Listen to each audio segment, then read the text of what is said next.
Et nous revenons avec l'actualité du Covid-19 et nous sommes avec le professeur Luc Montagnier. Bonjour. Bonjour. Et merci d'être avec nous. Faut-il le rappeler, vous êtes prix Nobel de médecine et c'est vous qui êtes à l'origine de la découverte du VIH. Bon, c'est une longue histoire, mais intéressante aussi pour l'actualité, parce qu'on a une expérience de choses qui se sont passées, qui ont été très difficiles à contrôler là-bas à ce moment-là. Et ce qui a permis de trouver la vérité, c'est comme aujourd'hui. Alors ce qui m'intéresse ce matin, c'est que vous travaillez en ce moment sur le virus. Je travaille, mais pas forcément au labo, puisque on travaille sur ordinateur avec un collègue, et puis c'est tout. On n'a pas d'expérience, on peut dire, mais l'expérience vient de la maladie elle-même, de toutes les mesures qui sont faites actuellement dans les laboratoires sur les patients. Et vous êtes arrivé à certaines conclusions. Alors, nous sommes arrivés à la conclusion qu'effectivement, il y avait eu une manipulation au sujet de ce virus. C'est-à-dire ?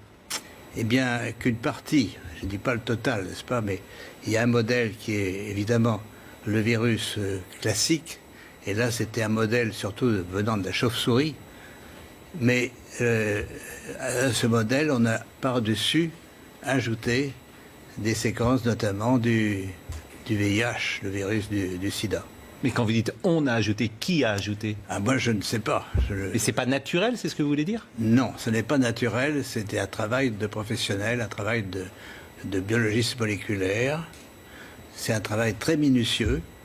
On peut dire d'horloger, on peut dire au niveau des séquences. Mais dans quel but ?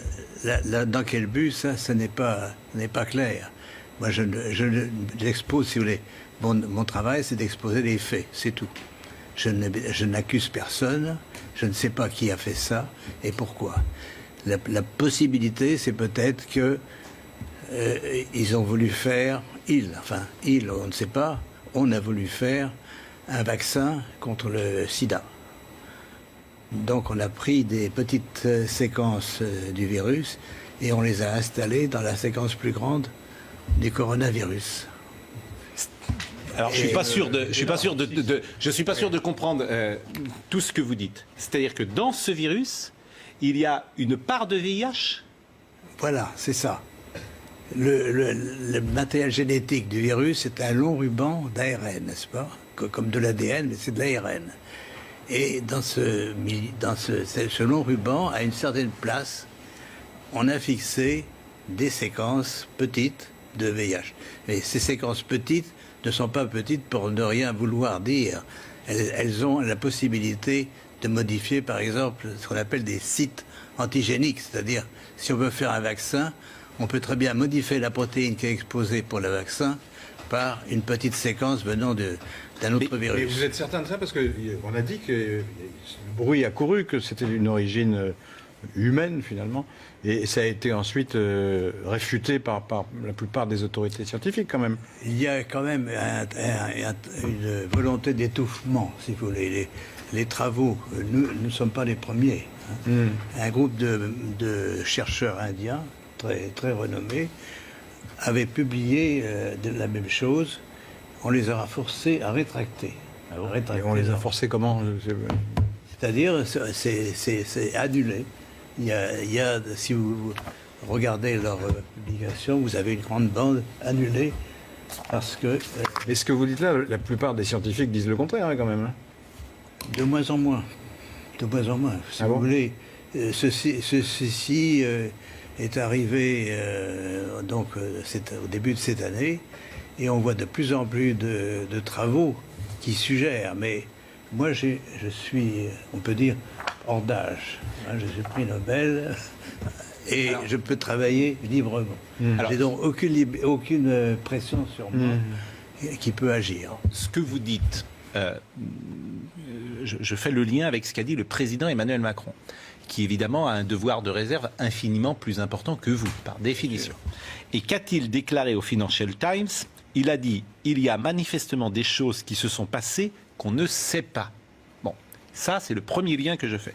Le deuxième lien que je fais, c'est avec Mike Pompeo, le chef de la diplomatie américaine, qui a dit « Nous menons une enquête exhaustive sur tout ce que nous pouvons apprendre sur la façon dont ce virus s'est propagé, a contaminé le monde et a provoqué une telle tragédie. » Et les États-Unis ne semblent pas exclure que le coronavirus provienne d'un laboratoire chinois à Wuhan et évoque une enquête pour faire la lumière sur son origine. Tout ça date des dernières heures. C'est le chef de la diplomatie américaine, Mike Pompeo, qui était interrogé mercredi soir sur Fox News, sur un article du Washington Post qui affirmait que l'ambassade des États-Unis à Pékin avait alerté le département d'État américain il y a 2 ans sur les mesures de sécurité insuffisantes dans un laboratoire de Wuhan qui étudiait les coronavirus chez les chauves-souris.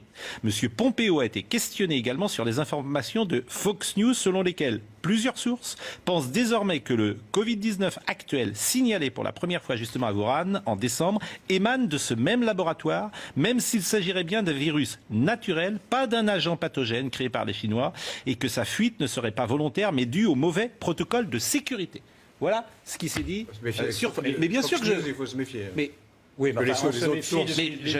j'entends bien. Et après, on vous interrogera sur la manière dont vous travaillez aujourd'hui pour arriver à ces conclusions-là. Bien sûr. Yvan Rioufol. Ce que vous annoncez est énorme. C'est une bombe nucléaire, si je puis dire. Mais je voudrais, pour bien être sûr d'avoir compris, cette trace de VIH ne peut pas résulter d'un croisement naturel, enfin, ou d'un croisement, en tout cas, entre espèces animales et humaines. Ça ne peut être que la main de quelqu'un d'autre, la main d'un homme. Absolument. Il y a dans cette affaire une concentration, si vous voulez. Vous avez un long ruban, il y a 30 000 bases, si vous voulez, 30 000 signes qui portent le matériel génétique. Et tout est concentré dans les 30 000, dans 1000 bases, même moins de 1000 bases. Donc, qui a attaché des petits morceaux, il y a une partie de ce génome donc, qui est faite en fait du VIH. Mais est-ce que, par exemple, il y a une majorité de séquences du VIH. Comment est-ce qu'on le voit? Oui. Ça se voit comment? Par la séquence. On a un matériel très simple. C'est un système informatique qui permet de repérer une séquence que vous cherchez. Non, mais si je dis, par exemple, pour que les choses soient claires, si je dis du VIH dans le Covid, est-ce que c'est exact ce que je dis là? C'est exact, mais ça ne veut pas dire qu'il y a assez de VIH pour faire une grande protéine de VIH. Il y a assez de matériel pour modifier ce qu'on appelle un site antigénique, c'est-à-dire modifier un peu la protéine du coronavirus pour la faire reconnaître par le système immunitaire comme VIH. Mais les conséquences sur le VIH, qui est une maladie extrêmement grave et avec les conséquences que l'on sait, les conséquences pour ceux... Et alors là, moi, je fais très attention forcément à ce que je dis, parce que je pense à ceux qui ont eu le Covid-19. Et vous pouvez évaluer aujourd'hui les conséquences. Il serait intéressant de regarder, de voir s'il y a des anticorps produits chez ces patients contre le VIH, contre une protéine du VIH. Ça serait intéressant à faire. Et est-ce que, à votre connaissance, est-ce que vous savez si le professeur Raoult, qui est donc un des spécialistes mondiaux de cette affaire-là, a eu également ce traçage en vue, a diagnostiqué, si je puis dire, cette trace de VIH? Et est-ce qu'il y a des médicaments qui peuvent y remédier?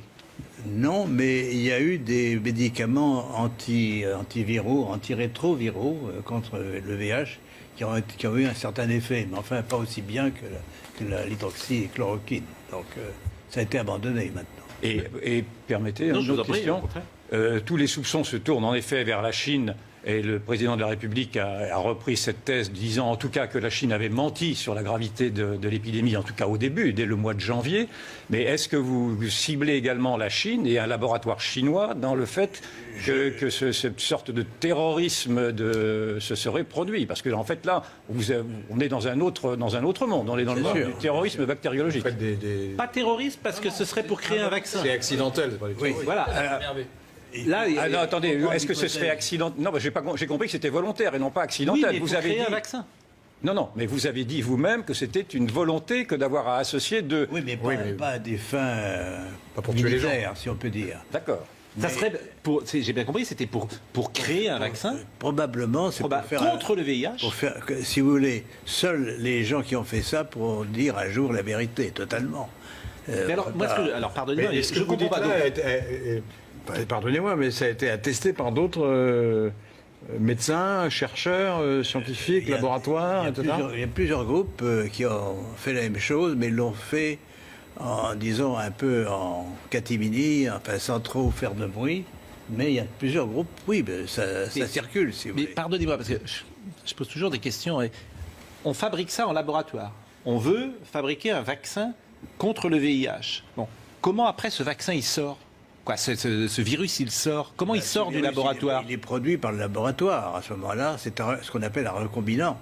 Ce virus est produit par le laboratoire chinois qui l'a trouvé ou bien d'autres laboratoires. Oui, mais comment dire, ils prennent des gens pour le tester. Comment il sort? Bien sûr, alors si on parle d'un... Là, c'est un autre sujet, c'est un vaccin contre le coronavirus. Non, mais je veux savoir comment il sort du laboratoire. Comment de la fabrication d'un vaccin contre le VIH, on arrive à une pandémie mondiale? C'est ce lien-là que je ne saisis pas. Parce qu'ils ont fait une construction donc, qui est un virus corona, un ARN de virus corona, et dans une petite partie de ce ruban, vous avez les séquences VIH, de telle façon qu'elles soient exposées, bien sûr, au système immunitaire. Donc la prédiction, c'est qu'effectivement, il y a des anticorps contre le VIH chez des patients infectés par le coronavirus. Ceci, on ne peut pas le démontrer. Oui, mais vous on me peut le dites pas chercher. comment il sort. C'est parce qu'on prend des patients et on va tenter de tester ce vaccin qu'on est en train d'élaborer et qu'après, il se diffuse comme ça. C'est ça que je ne saisis pas. Là, ça va prendre beaucoup de... On parle d'un vaccin en général à partir d'un coronavirus. Ça va prendre beaucoup de temps, effectivement. Il faut montrer d'abord des expériences chez les animaux, chez les souris. Oui, mais j'ai l'impression que et ensuite, j'ai l'impression que je me fais mal comprendre, en fait. Fabrication du vaccin dans le laboratoire. Fabrication. Nous sommes d'accord. Vous nous dites, effectivement, on cherche... Le vaccin... vaccin contre le... Non, vaccin VIH, c'est comme ça. Le vaccin doit être atténué. C'est-à-dire, on peut soit traiter les mais j'entends bien, mais comment ça sort du laboratoire? Pourquoi les gens sont-ils infectés après? Parce qu'on le teste. Et je répète, enfin, c'est ce qui se dit un peu partout, c'est qu'il y a eu une fuite. La construction virale s'est échappée du laboratoire de Wuhan. Mais une fuite, ça veut dire quoi? Comment elle peut s'échapper? C'est ça, une fuite. C'est quoi une fuite? Elle peut s'échapper volontairement ou involontairement? Involontairement. Non, involontairement, mais comment? Ben, par quelqu'un qui a sans doute Quelqu'un été qui manipule vacciné, ce virus sans prendre trop de précautions.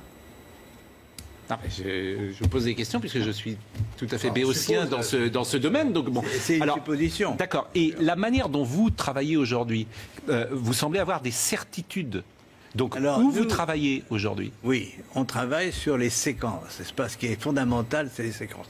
Et je peux revenir un petit peu en arrière puisque l'histoire du sida se répète à ce moment. Enfin, de l'origine du virus du sida se répète un peu aujourd'hui. Alors à l'époque, il y avait plusieurs laboratoires qui travaillaient sur le virus. Dans le mien, à l'Institut Pasteur. Il y avait un laboratoire américain dirigé par le professeur Gallo, n'est-ce pas?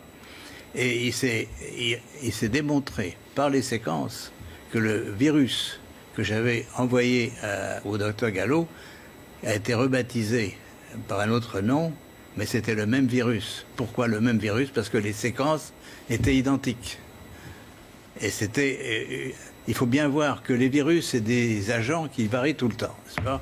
Et surtout les virus avec de l'ARN, il y a toujours des mutations. Je vais y revenir parce que c'est très important pour l'explication de l'épidémie aujourd'hui.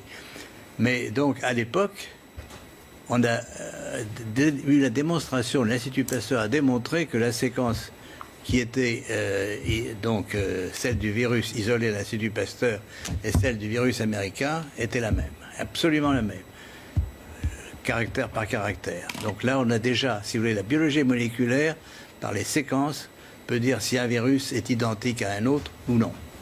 D'accord? Et donc, si vous avez une séquence étrangère dans le coronavirus, aujourd'hui, eh bien, vous la détectez facilement par ce qu'on appelle la bioinformatique, n'est-ce pas? Et pourquoi on ne le fait pas, ça? Et pourquoi ça n'a pas été fait? Pourquoi ça n'a pas été fait? C'est ça que je sais pas. Parce que c'est de la biologie moléculaire. Alors, nous sommes un petit groupe qui travaille là-dessus depuis longtemps, mais on n'est pas les seuls. Je répète, les Indiens ont trouvé la même chose et l'ont publié, et on leur demandé de rétracter ensuite.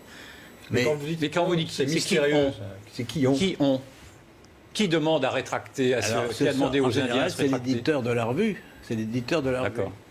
Mais Oui, l'éditeur peut-être de qu'ils la considéraient revue... que c'était Non mais pas- pourquoi quelqu'un, En fait, ce que vous nous dites paraît simple, c'est-à-dire que comme il y a plusieurs séquences, hein, si j'ai bien compris, il y a plusieurs séquences dans ce virus. Par définition, ces séquences ont artificiellement été mises en place dans ce virus, on est toujours d'accord, et que ça se voit pour n'importe quel virologue va le voir immédiatement. Alors, Bon, si ça vous paraît voulez- simple. Donc pourquoi personne ne dit attention, ce virus, il n'est pas naturel, il y a quelque chose qui a été fabriqué, il y a quelque chose d'artificiel là-dedans, et pourquoi personne ne le dit? Alors, il y a une réponse a été mauvaise dit un là-dessus, c'est que ces séquences sont courtes. Et certains disent, elles sont trop courtes, c'est le hasard, etc., etc. Ah, donc il y a une polémique sur la question. Il y a alors. une polémique sur la question. D'accord. Mais on répond tout de suite, parce que ces longueurs sont quand même des longueurs qui portent une information génétique. Contrairement à ce qui est dit, que c'est le hasard, c'est pas vrai. Et qu'est-ce qu'on appelle précisément une séquence pour un virus? Alors, une séquence, c'est la séquence des nucléotides, n'est-ce pas? Il y a 4 nucléotides différents. Ça, je suis pas beaucoup avancé. Un peu perdu là. Je suis pas beaucoup. Je suis pas beaucoup On avancé. est tous codés. Oui, non, mais si je comprends Oui. bien, il y a ça. une discussion sur l'analyse de cette séquence, parce qu'il y a des gens Mais qui disent j'ai répondu à c'est ça. le hasard. C'est ça? J'ai répondu, c'est pas le hasard. Le hasard. Vous dites c'est pas le hasard, mais bon. Non, mais vous dites le contraire, mais il y a ce d'autres que qui vous disent êtes que c'est en le fait, hasard. ce que vous êtes en Non, train il y a de dire sur d'autres plateaux, effectivement, je reprends l'expression d'Yvan, c'est une bombe. Pourquoi? Parce que vous n'êtes pas n'importe qui. Vous êtes prix Nobel de médecine et vous êtes celui qui a découvert le VIH. Donc votre voix, elle porte. Forcément, et il va avoir des conséquences de ce que nous sommes en train de dire là. Le professeur Delfrécy, par exemple, mes responsabilités, j'ai pensé qu'il fallait effectivement que j'en parle une fois qu'on a été sûr. Si vous voulez, on a. et vous êtes sûr Et depuis professeur- combien de temps? Pourquoi n'en parlez-vous pas au professeur Delfrécy? Pourquoi n'en parlez-vous pas au professeur Raoult? Pourquoi ne vous Ah, mais renseignez je suis prêt à en parler.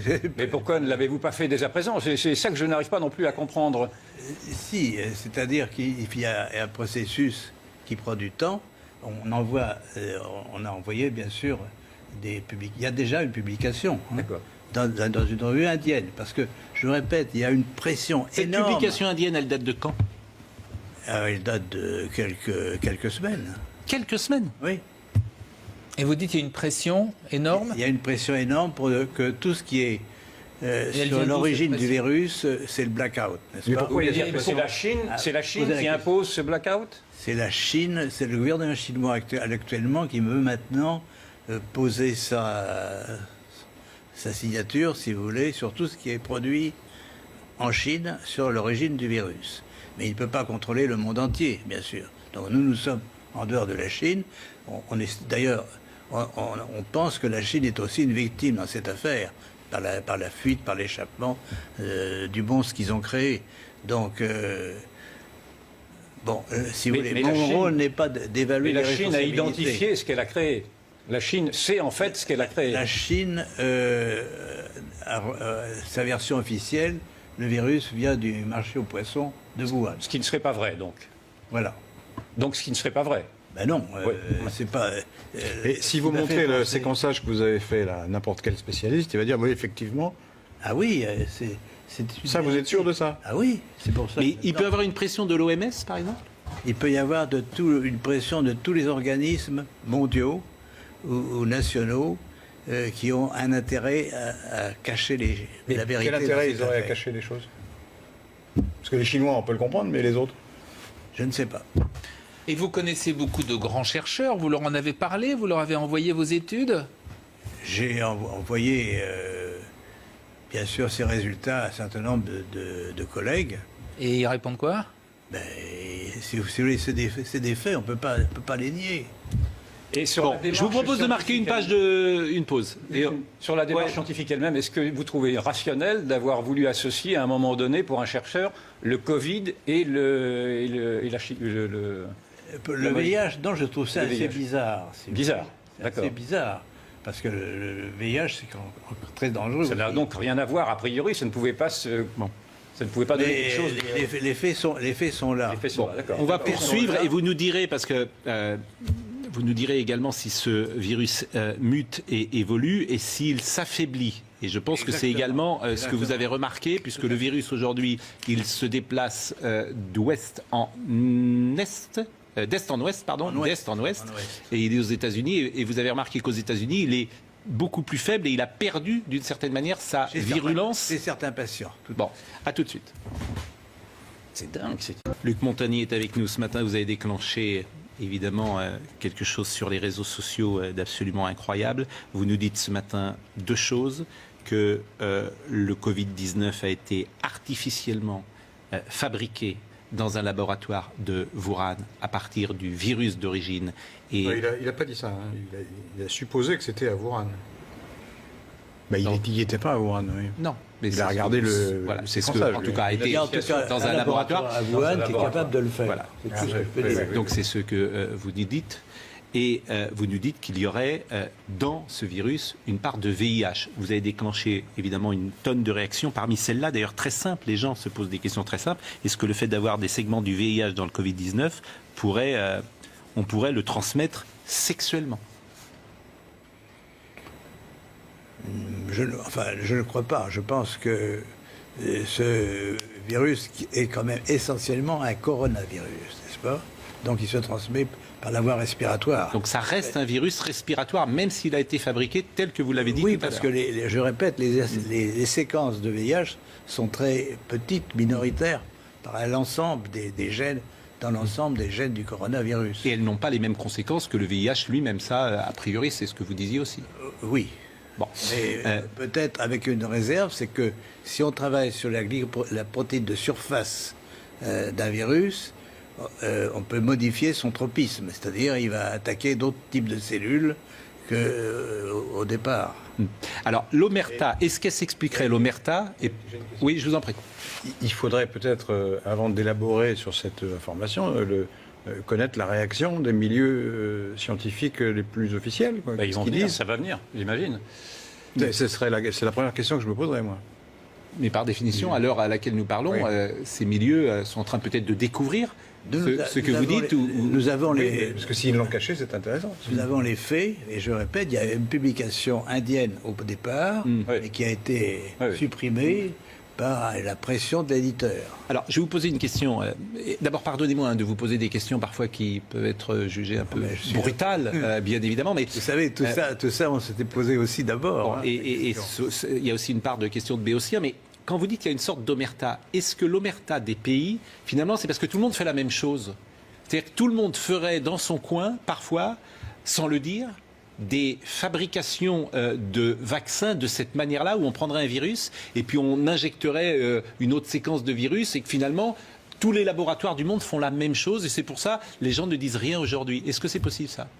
Je ne sais pas si tous les laboratoires font ça, mais enfin, tout est possible. Hein. En biologie moléculaire actuellement, on peut faire toute construction nouvelle de virus que l'on veut. Non, mais a priori, ce genre de pratique est parfaitement interdite. On peut pas. Alors, À l'Institut Pasteur, par exemple, on peut pas faire ce qu'on veut. Absolument, absolument. Il y a des règles très précises. Mais est-ce que tout le monde suit ces règles dans le monde entier? C'est peu probable, n'est-ce pas? Je vous en prie, mais je vous en prie. Une observation, simplement, c'est que, à l'évidence, et en France et ailleurs, nous n'avons pas voulu rechercher les causes de ce qui nous arrive. C'est-à-dire que quand Donald Trump, par exemple, a dit que ce virus était chinois, il a été accablé en disant qu'il ne pouvait pas dire que ce virus était chinois parce qu'on n'en savait rien. Quand il y a eu ces rumeurs de dire que ce virus aurait pu sortir d'un laboratoire, parce que ces rumeurs-là, elles courent depuis maintenant 2 mois, tout le monde a crié aux fake news, et maintenant on n'ose même pas évaluer l'hypothèse de ce que pourrait être une guerre bactériologique. Vous m'avez dit que ce n'était pas envisageable. Je veux bien vous entendre, mais malgré tout, avec ces deux dénis respectifs, de dire que ce n'était pas la Chine, puis que ce n'était pas un laboratoire, et maintenant d'entendre dire que ce ne serait en tout cas pas une guerre bactériologique, on peut aussi, enfin moi je peux douter, je vous entends bien en disant que ce n'était pas le but recherché, que c'était un vaccin au bout du compte, mais est-ce que l'on ne peut pas quand même réserver cette hypothèse également d'une guerre bactériologique qui aurait pu, qui peut exister, qui existe dans les scénarios, et qui aurait pu être établie également à Wuhan ou ailleurs? Enfin, mais je lis là par exemple qu'un laboratoire américain dit on a analysé les choses, ça a une origine naturelle. Donc il ne dit pas la même chose que vous. C'est un laboratoire qui a l'air assez sérieux. Sur les mots, parce que vous mettez un objet naturel dans un autre objet naturel. Ouais. Le VIH, c'est un objet naturel aussi. Ouais. Ouais. Oui, enfin, jusqu'à présent, un certain nombre d'autorités reconnues ont dit que c'était d'origine naturelle. Je veux dire, le monde va devenir... je veux dire, moi, là, je partage pas tout à fait l'analyse d'Yvan, mais je reprends des éléments. Le complotisme existe, on le voit bien. Souvent, moi, je me bats, entre guillemets, contre le complotisme en disant laissons cela de côté. Mais si ce que vous dites est juste, le monde va devenir complètement parano et va ne plus croire évidemment en rien. Parce que si cette réalité, vous nous dites que c'est connu, qu'on met un mouchoir dessus, qu'une étude a existé. J'entends effectivement, je faisais le lien tout à l'heure, je l'ai dit, avec ce que dit Emmanuel Macron, qu'on peut, à la lumière de ce que vous dites, interpréter. Je rappelle cette phrase, manifestement, des choses se sont passées et on ne le sait pas. C'est une formule très douce, mais ce que dit les États-Unis, quand on vous écoute, on se dit, tiens, les États-Unis, ils sont au courant de ce que dit M. Montagnier. Bon, oui. Non seulement les États-Unis sont au courant, mais ils ont financé une partie des recherches faites dans le laboratoire de Wuhan. C'est publié. C'est dingue. Ça également. Donc c'est une affaire pas seulement chinoise, de toute façon. Oui. Alors, si on veut se rassurer quand même, puisque vous avez continué de travailler sur ce virus aujourd'hui, il a perdu, dites-vous, toute sa virulence et vous imaginez qu'il ne sera plus précisément dangereux ces prochaines semaines. Effectivement, ce qui est intéressant, si vous voulez, c'est que mon collègue mathématicien, Pérez, pense qu'il y a une sorte d'harmonisation des séquences de l'information génétique qui est portée aussi bien par nos propres chromosomes que par les virus. Donc, la nature n'accepte pas n'importe quoi. C'est-à-dire, on peut faire n'importe quoi à la nature, mais si vous faites une construction artificielle, elle a peu de chances de survivre. C'est-à-dire que la nature aime les choses harmonieuses, et ce qui n'est étranger, par exemple, un autre virus venant d'un autre virus, n'est pas bien toléré. Donc, ce qui se passe au fur et à mesure qu'il y a l'épidémie qui se développe, notamment aux États-Unis, où c'est le plus grand nombre de cas, il y a une évolution par des mutations, n'est-ce pas ? Les séquences vont muter. Muter, ça veut dire un nucléotide changé pour un autre, donc on modifie le code génétique, mais ça veut dire aussi des délétions, c'est-à-dire il y a des morceaux entiers du génome, et notamment, alors ce qui est extraordinaire, c'est que justement la région qui porte les séquences VIH, et mute beaucoup plus vite que les autres. Donc, et même elle disparaît par délétion. Donc on a des patients dont on a isolé le virus et fait la séquence du virus dans la partie ouest des États-Unis, à Seattle, et cette séquence est presque démolie et ne marche plus. Donc le VIH est parti. On peut penser, si le pouvoir pathogène nouveau, si vous voulez, du corona est lié à l'introduction de ces séquences, que ça va disparaître. C'est une lueur d'espoir. Je voulais juste réagir. Et à échéance de quoi Il n'y a pas eu de déni. La preuve, ce qu'il y a, c'est que pour l'instant, les rumeurs qui avaient et qui étaient malheureusement, qui rencontraient la crédibilité, enfin, du moins, beaucoup de gens y croyaient, de quelque chose qui aurait été fabriqué, jusque-là, il n'y avait pas de preuve. Là, ce que dit Luc Montagnier, c'est intéressant. Moi, je suis incapable de dire si c'est effectivement la bonne hypothèse. Mais en tout cas, il y a une hypothèse. Mais avant, on n'était pas dans le déni, puisqu'il n'y avait pas de choses précises. On était dans le déni de dire que ça venait de la Chine. On était dans le déni de dire que c'était un virus parce chinois. que rappelez-vous des polémiques. Chacun sait que l'épidémie est née en Chine. De là, le traité, après parler de virus chinois, c'est autre chose. Bah oui, le virus chinois, on parle pas comme ça. Mais que ça vienne de la Chine, personne n'a jamais contesté que ça venait de la Chine. La maladie est née en Chine. Il y a eu un manque de curiosité. Qu'est-ce que Monsieur Montagnier, c'est pas du déni. Monsieur Montagnier, la parole de elle nous intéresse. Qu'est-ce qu'il faut faire aujourd'hui ? Qu'est-ce qu'il faut faire ? Eh bien, justement, faire l'analyse des séquences. Mais vous les avez faites, vous dites. Mais oui, mais ça change tout le temps, puisque tous les jours, il y a de nouveaux patients infectés. Donc, on doit suivre, si vous voulez, l'évolution génétique du virus par des prélèvements, donc des isolements de virus de patients, et faire le séquençage de ces virus. Et si ma prédiction est exacte, on va trouver de plus en plus de virus mutants, inactivés, et bien sûr, ça doit être lié, si mon hypothèse est exacte, à la perte des pouvoirs pathogènes de ce virus. Donc, les conséquences graves de l'infection vont disparaître. Donc vous Mais à parlez quelle là échéance d'hypothèse d'ailleurs, comme tous les Là, c'est scientifiques. une hein. hypothèse, c'est Tout une ce que vous nous hypothèse, dites ce mais- matin, c'est forcément une Mais hypothèse. c'est quand même basé sur Oui. une mesure d'évolution. On a des mesures du mois de mars, Oui. du mois de janvier. Du mois Donc de c'est mars. des évolutions rapides. Voilà. L'analyse que vous avez faite sur le virus lui-même, c'était un travail très long à faire, très difficile? Non, l'analyse informatique est pas difficile. Alors du tout. pourquoi d'autres l'ont pas faite alors? Mais ça va venir, je pense. C'est pas parce que personne n'a mentionné pour l'instant. C'est une découverte de nous-mêmes d'ailleurs. C'est vous qui l'avez découvert. C'est nous qui l'avons Oui, d'accord, découvert. d'accord, ouais. Et en principe, si nous avons raison, ben, ça va augmenter. D'accord. Le nombre de virus mutants va augmenter plus le temps Mais passe. si j'ai bien compris votre raisonnement, vous nous avez dit d'ailleurs dans une très jolie phrase que la nature aimait l'harmonie. Oui. Et donc dans votre raisonnement, ce virus-là va se défaire assez rapidement, si je comprends. Exact. C'est Il ça. va perdre ses séquences. Mais rapidement, ça veut dire quoi rapidement? Pour vous, rapidement, c'est quoi? C'est en mois? C'est en année? Au fur des mesures des transmissions. Hein. C'est pour ça que l'épidémie nous apprend. Évidemment, il est regrettable qu'il y ait cette épidémie. Donc il faut par tous les moyens, vous posez la question, par tous les moyens connus, il faut empêcher qu'elle se progresse. Mais aux États-Unis, là, c'est une véritable explosion.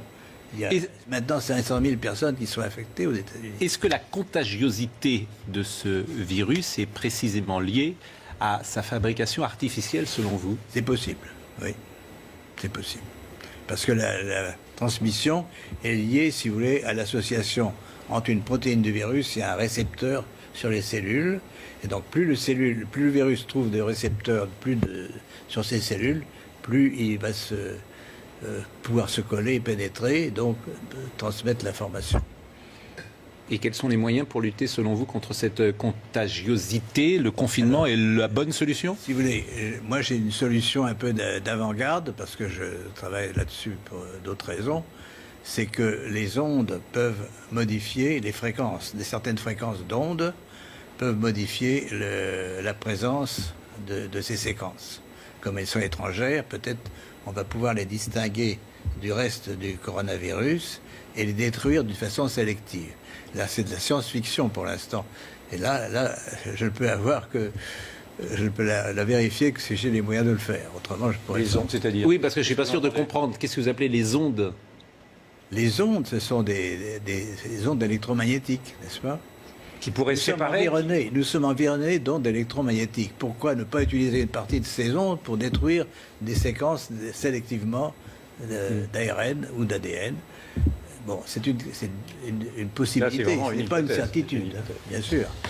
Mais est-ce que ce virus, ce nouveau virus, accélère les défenses immunitaires, pardon, je n'arrive pas à trouver le mot, accélère le fait que nous n'ayons plus les défenses immunitaires susceptibles de nous défendre, ou est-ce que ça n'a pas de rapport? Est-ce que cela éradique les défenses immunitaires ou pas? Alors, effectivement, moi je pense, si vous voulez, qu'on vit dans un environnement très différent de celui de nos ancêtres, et sans se rendre compte, enfin, on adore les ondes, on communique par les ondes tout le temps, n'est-ce pas? Mais il y a des projets encore de plus en plus importants pour que ces ondes soient encore plus autour de nous. Alors, je répète, et c'est un sujet à étudier, c'est pas le rôle des ondes. On a dit, par exemple, que la ville de Wuhan était très en avance pour l'installation d'antennes 5G, n'est-ce pas? Oui. 10 000 antennes sont dans cette région. Et donc, elles ont pu contribuer au pouvoir pathogène du virus. Ah d'accord. Mais merci. Malheureusement, alors c'est vraiment, on est déjà en retard. Non, mais j'ai une question. On est déjà en retard. Mais J'ai vu, là, je est-ce viens qu'on de peut lire avoir que- 5 minutes de plus? Je le demande d'ailleurs à Marine Lançon et peut-être à notre ami Jean-Marc Morandini. Est-ce qu'on peut exceptionnellement déborder un peu? Parce que c'est vrai que ce que vous nous dites est si important dans cette J'ai une question. séquence. Parce que je lis là dans le... C'est une fiche, je crois, que vous avez été contesté violemment par d'autres prix Nobel sur des thèses scientifiques. Il y a une pétition qui a été faite contre vous, c'est ce que je lis là. Hein. Ah, mais ça, c'est une autre histoire. C'est une autre histoire. Mais c'est frappant quand même que tous les prix Nobel se liguent contre vous. C'est pas tous les prix Nobel. Ouais, une partie, en tout cas. Il y a une partie, hein, c'est pas... Mais Non, mais pourquoi c'est- ils sont ligués contre vous alors? Parce que, si vous voulez, j'ai défendu les thèses de Jacques Benveniste sur la mémoire de l'eau. Ah oui, Et je ouais, bah, connais- ils ont je été continue. réfutés, non? Non, monsieur. Elles ont été. Ah bon? C'est pareil, il y a une sorte de voile. On empêche les recherches là-dessus. Benveniste, il a cherché longtemps, il n'a pas été empêché. Non, mais C'est que les gens ne croyaient pas à sa théorie, surtout. C'est pas tellement qu'il a été empêché. Si, enfin, il a été. Enfin, moi, je l'ai connu. Maltraité. Benveniste, lui. Il a été maltraité, on peut dire. Non, mais Laurent Geoffroy, la vérité, Oui. c'est qu'on ne peut pas apporter la contradiction à monsieur. Non, je ne me Montagnier. l'apporte pas. Je ne me permettrai à pas, nous, moi, de le faire. moi, Mais ce qui m'intéresse, je lis un voilà. article qui dit le contraire. Oui, Donc, voilà, c'est pour ça. mais c'est. Donc je m'interroge. J'entends bien. Donc je m'interroge. J'entends bien, mais on voit que dans cette séquence, beaucoup de médecins ne sont pas d'accord, beaucoup de scientifiques ne sont pas d'accord. Oui, c'est ce que je voudrais souligner. Et, voilà, et c'est pourquoi d'ailleurs vous étiez là ce matin. Ce que vous dites est ahurissant. Ahurissant. Disons-le. Ce que vous dites est effectivement, et je vous remercie d'être venu sur le plateau de CNews nous l'avoir dit, mérite la contradiction, par définition, la contradiction Ce scientifique. que je viens de dire, c'est un article du Figaro. Ouais. Non, mais Je viens Non, de mais trouver ça dans le.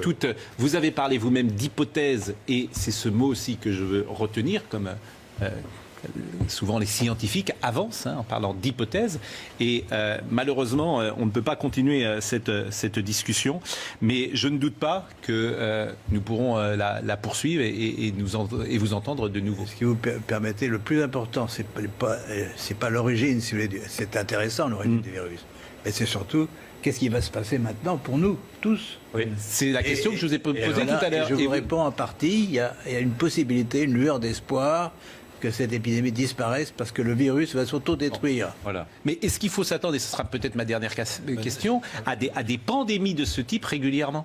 Alors, il faut éviter absolument que ça se reproduise, c'est évident. Alors, donc, je crois que les règles, si vous voulez, éthiques des chercheurs, il faut que tout le monde les respecte. Et c'est des règles éthiques aussi pour les médecins. On ne tue pas par le traitement. Never. Non primum non nocere, je parle le latin. Et donc, ça, c'est vraiment fondamental. Là, merci beaucoup. C'est terminé. Il y a une faute éthique à vouloir associer les deux. C'est fini, Yvan. D'accord. On déborde déjà de plus de 5 minutes. Non, mais Je vous remercie. Merci à vous de m'avoir. Mais bien sûr, c'est absolument passionnant. Votre question, vous l'avez posée, c'était quoi votre question que vous Est-ce disiez? qu'il y a une erreur éthique à avoir voulu associer le Covid au VIH? Je crois. C'était important, effectivement, d'entendre votre réponse. Vraiment, merci beaucoup, Monsieur Montagnier. Je vous remercie grandement. Merci à Marine Lançon. Merci à Annalisa Capellini qui était avec nous aujourd'hui. Merci à Stéphane Gallardo qui était à la réalisation, à Rémi, à Guillaume. Pardon pour ceux que nous devions recevoir dans ces dernières parties de l'émission, mais elle a été chamboulée. Merci vraiment à tous.